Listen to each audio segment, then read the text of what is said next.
Hello guys, চলো শুরু করা যাক। তো আজকের আমাদের ভিডিও হবে লাল শাক শোল মাছ দিয়ে। তো দেখতেই পাচ্ছ মা প্রথমে লাল শাকটা ভালো করে কেটে ধুয়ে সেটাকে আলাদা করে রেখেছে। তারপর শোল মাছটা মা ভালো করে হলুদ তেল দিয়ে মাখিয়ে সেটাকে ভেজে নেবে বেশ কিছুক্ষণ।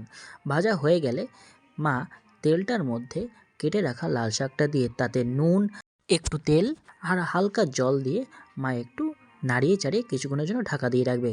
তার মাঝখানে মা শোল মাছটাকে ভালো করে বেছে নেবে আর কাঁটাগুলো সরিয়ে নেবে। তারপর মা ওর মধ্যে বেছে রাখা মাছগুলো দিয়ে বেশ কিছুক্ষণের জন্য নাড়াবে। আর মনে রাখবেন লাল শাকে কিন্তু ভুলেও হলুদ দেবেন না, তাহলে কালারটা কিন্তু ফ্যাকাশে হয়ে যায়। তাও দেখতেই পাচ্ছেন আমাদের কালারটা একটু ফ্যাকাশেই এসছে, কারণ মাছের পরিমাণটা বেশি ছিল। দেখতেই পাচ্ছ মা ফোড়ন দেবে। ফোড়নের জন্য মা দিয়েছে শুকনো লঙ্কা আর দিয়েছিল কালো জিরে। তো ফোড়ন দেওয়া হয়ে গেলে ওর মধ্যে স্বাদের জন্য একটু চিনি দিতে হবে।